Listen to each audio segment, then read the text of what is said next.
Hi everyone, Erin here. It's that time again for Mindset Monday. Welcome back. Happy to have you here. And I hope you're enjoying this weekly Monday series as much as I am. I'm certainly enjoying diving into these topics that I cover all the time with the CPA candidates that I work with. And there are certainly things that can help you in life well beyond the CPA exam. So really thrilled to be able to share these things with you. And again, as always, if you have comments or questions, feel free to send me a message, whether you're seeing this on Facebook or Instagram or on YouTube. I respond to all of them and would love to hear from you and hear other topics that you might be interested in learning more about. So today we're going to be talking about our internal dialogue and the stories we tell ourselves. Again, like I was saying, these apply well beyond the CPA exam, but specifically we'll be looking at how these stories can either be helping you to propel you forward and really make sure you're earning maximum credit on the exam, or can be holding you back from reaching your full potential and possibly from reaching that 75% threshold of a passing score. So when I talk about internal dialogue, first of all, we all have this. These are those stories, those little cassette tapes, those recordings that run through the back of our minds whenever we are doing something. And this happens to us all day long. We all have them. So what's an example of an internal dialogue or a story that we tell ourselves? One might be, I'm not a good test taker. I'm really not strong at math. I'm not very coordinated. I'm clumsy. These are just some examples. So yours, specific to the CPA exam, we'll get to that. But first I want you to just start practicing noticing, as I share a few more examples, what types of stories run through your mind on a regular basis. One of the ones that I spend a lot of time working with clients on beyond the CPA exam is around a money mindset. So sometimes growing up, we may have stories that are old family stories about money. One of my favorite ones is money is the root of all evil, or money doesn't grow on trees. You may have heard one of those or some other story about money growing up. And at the time, it seems harmless. We sort of take it as fact and we run with it. And then later on, you might see that those stories that have been passed on to us from generations before us, something that our parents may have taught us or told us about, start to impact how we act and the decisions that we make as adults. So if you hold the story that money is the root of all evil, you might find that you have a hard time accumulating vast sums of money. Maybe you are morally opposed to that, or anytime money comes to you, you spend it quickly. You're not a saver. You may start to be able to see parallels between these stories that we hold as true and how that's impacting our bigger life plans. So that's one example that's sort of removed from the CPA exam, which I think is helpful to start there. Start with something that's going on just across the board in life as a way to step into this conversation about internal dialogues. So where did these come from? These could be things that other people have told us, stories that we've grown up around our entire lives. And they also could be things that people have sort of reflected to us. One of my clients shared a story that early on in elementary school, maybe first or second grade, a teacher came to her and said, "You're just not that strong in math. You get caught up on the numbers. You're just not a numbers person." So while that may have been well-intentioned on the part of the teacher, that story stuck with her. She kept that story as truth, something that was true about her because it came from someone who was an authority figure, someone who she trusted, an adult when she was a very young little girl. And so that story followed her throughout the rest of her school years into college and now in her work as an accountant. In this case, it actually has propelled her towards her accounting career, but she did notice that it started to show up on the CPA exam and as a barrier that was holding her back. So we'll get to that. So again, it could be something that we've grown up with just as a family story, like money doesn't grow on trees, or something that someone has told us, you're not a good test taker, you're not strong with numbers. It could also be something that we've developed internally based on our own experiences. So maybe you had, like we all do, sort of embarrassing moments during middle school or high school that caused you to learn something about yourself. For example, maybe you tried out for the talent show trying to sing and didn't make it, and people made fun of you afterwards. You may have, from that experience, developed this story that I'm not a good singer. And so then again, that keeps you from doing things in the future, may prevent you from jumping up on stage to do karaoke in front of a big crowd, may prevent you from signing up for American Idol, all sorts of things. So what I just want you to start to notice right now are, what are those stories that are going on for you on a daily basis? Again, they don't have to be related to the CPA exam. We have all kinds of stories about ourselves that apply to all different areas of life. And then I want you to start thinking about where these came from. Are these stories that you developed out of personal experience? Is this something that someone told you? Is this something that was just a family story? Maybe everyone in your family feels the same way or repeats the same story over and over again. Now, the key thing to notice about these stories is that they can either propel you forward or they can hold you back from achieving the goals that you've set for yourself or just in life. And that's true for the CPA exam as well. So I want to dig into some of these stories a bit deeper and then start to tie them together with how this applies for you as you are studying for, preparing for, and also sitting for the CPA exam. So one story that's really common that I hear a lot of is that at an early age, perhaps you've learned that one of the ways to keep your parents or your guardians happy was to get straight A's. No surprise, this is true for a lot of my clients. A lot of accountants are sort of that type A, really detail-oriented personality, obviously super smart individual. So I wouldn't be surprised if you have some version of this. So we learned at an early age that in order to keep our parents happy, we have to perform at a really high level. We have to get good grades. When we get bad grades, maybe we get punished, maybe they yell at us, maybe they don't spend quality time, maybe we get fun things taken away.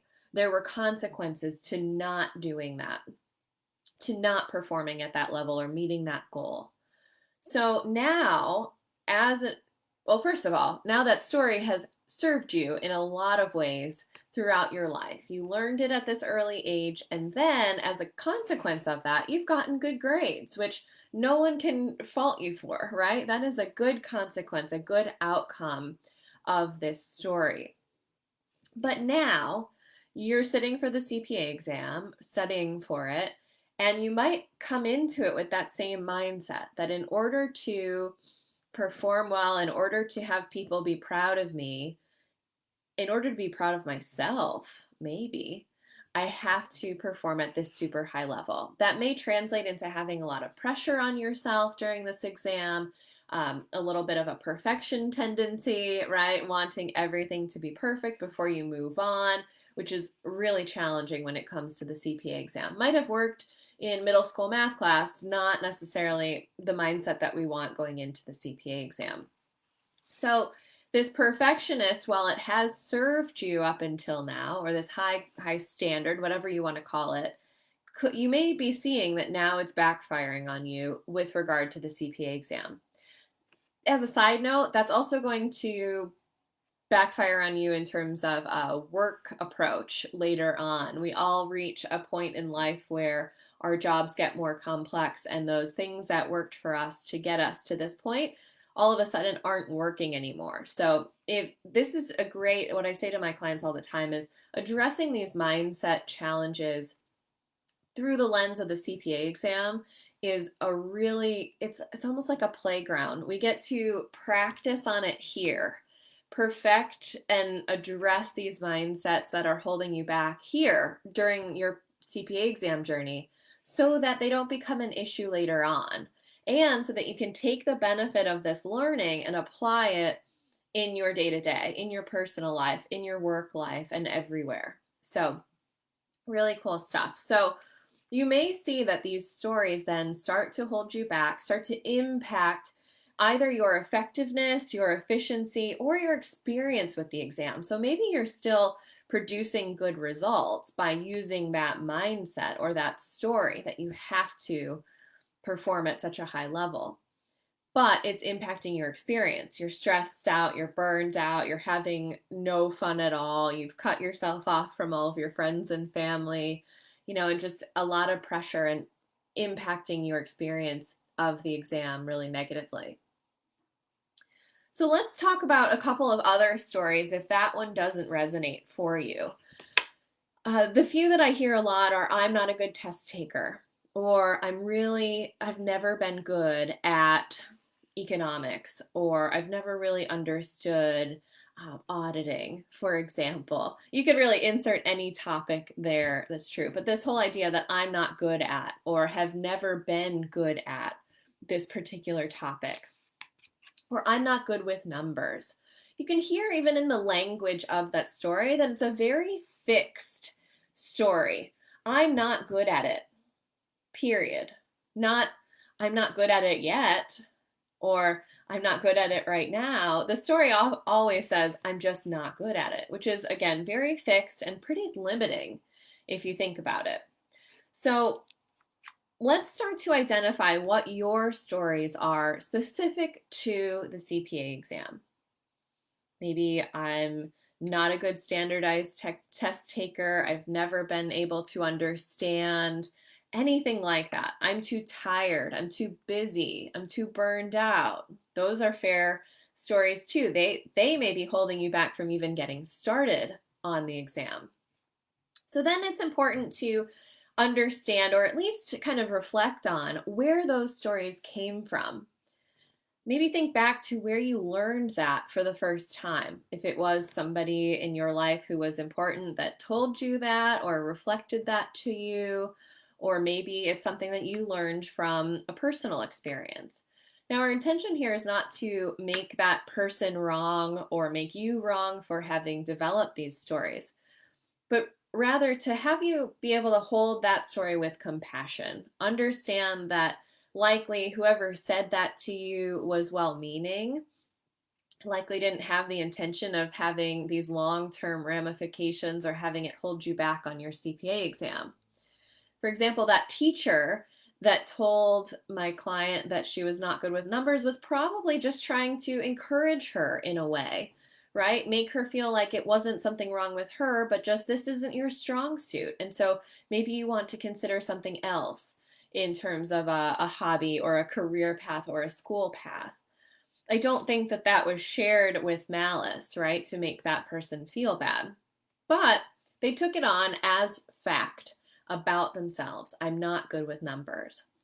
And so long term, you could see that that could go one of two ways. If you got that feedback at an early age, you could take it one way and say, I'm going to prove this person wrong. I'm going to get good at numbers, right? I'm going to do whatever it takes to become a numbers expert. Or you could take it as the truth and say, okay, I'm just not a good numbers person, or I'm not good with fill in the blank. I'm going to avoid that at all costs.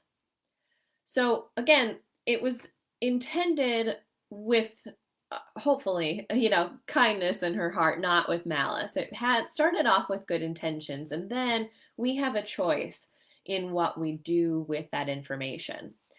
Those stories, though, as I said, we want to try to hold them with compassion for the other person and for yourself, that for however you handled it, you might have this pull to almost like beat yourself up for having this story for such a long time. There's nothing wrong with it. It has gotten you to where you are today.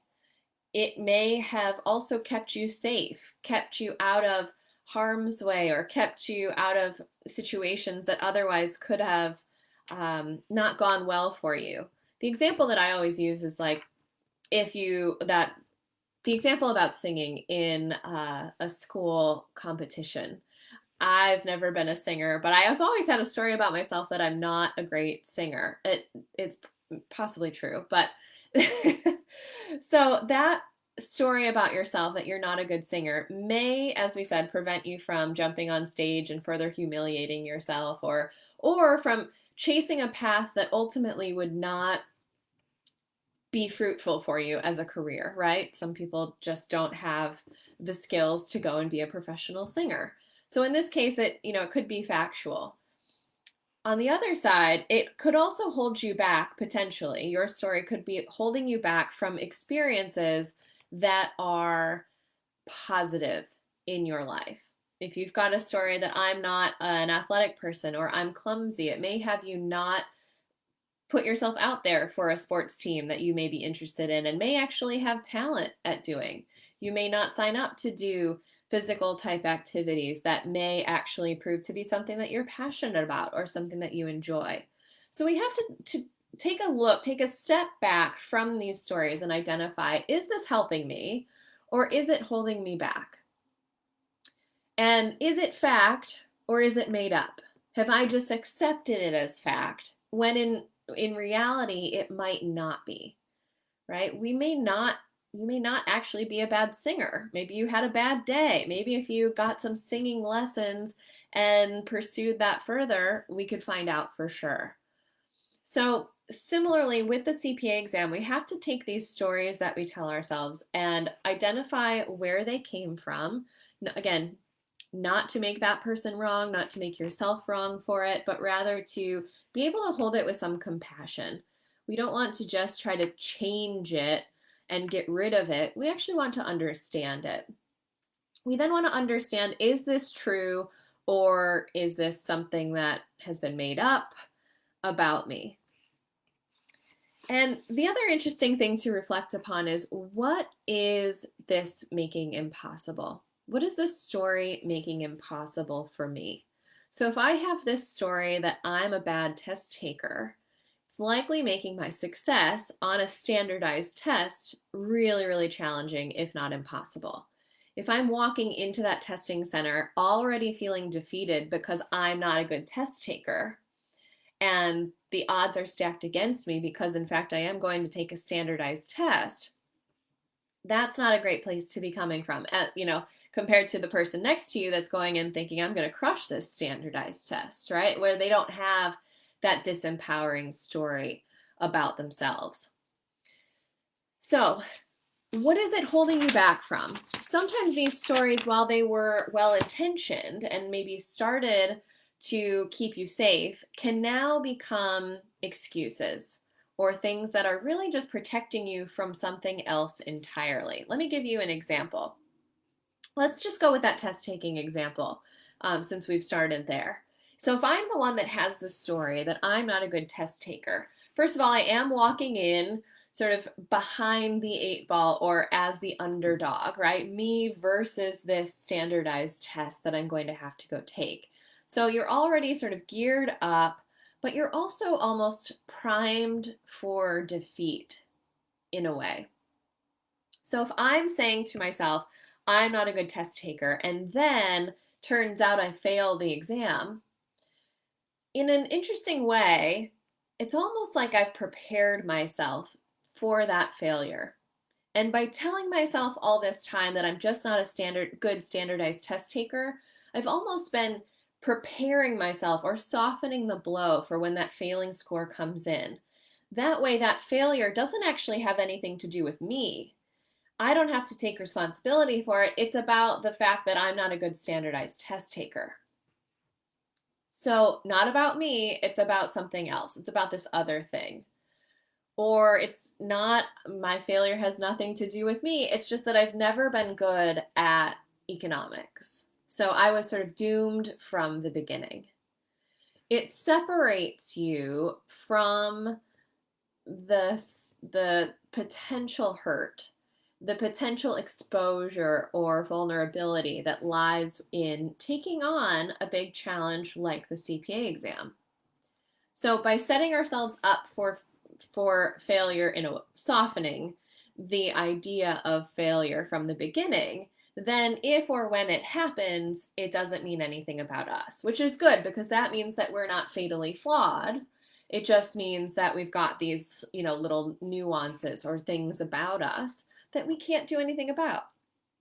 But the truth is that you can do something about it. And this is just, I just use that as an illustration of how this can show up for you and really start to intricately and in a really sort of subtle way impact your overall experience. Hopefully this is resonating for you. I would love to hear your examples or your stories and how it shows up for you during this process. So again, these stories exist in some aspects of our life to keep us safe, to keep us from doing things that are going to potentially humiliate us or make us, feel self-conscious, keep us in our comfort zone, right? It has us not taking risks, not stepping out there, swinging out, trying new things at times. So yes, that does keep us safe and comfortable. Keeps us comfortable and safely and securely inside of our comfort zone. It could also be costing you opportunities in life, like taking on new experiences, rewards that come out of taking risks, experiencing new things. And similarly with the CPA exam, it could be holding you back from the very beginning, right? These stories could turn into excuses that either hold you back from beginning the exam, like I'm too busy or I'm too burnt out or I'm not ready. Maybe you don't even begin the exam process, or you've got stories like I'm not a good test taker that we use to almost form an excuse, but also form a barrier that keeps us protected from that idea of failure and us being a failure if and when we do not pass a test. So what do we do about this? The good news is that you can rewrite these stories. It is a long-term process. It's not something that happens overnight. And you may have actually tried to do this on your own already. If you are one of these people that has a story that says, I'm not a good standardized test taker, you might have tried to change your mindset to say, yes, I am. I'm a good standardized test taker. I've got this. But you might find that doing that or trying to will yourself to be a good test taker hasn't worked or hasn't been sustainable. Or if you have the story about I'm not good at economics and you try to convince yourself that in fact, yes, I am good at economics. Again, you may have found that that's not something you've been able to sustain for very long. So we need to go in and we actually need to rewrite those conversations, those internal dialogues that are going on behind the scenes, because as you can see, while they are running behind the scenes, they're actually very much active in adapting our behavior, causing our behavior to adapt, I should say, and impacting the results that we're producing.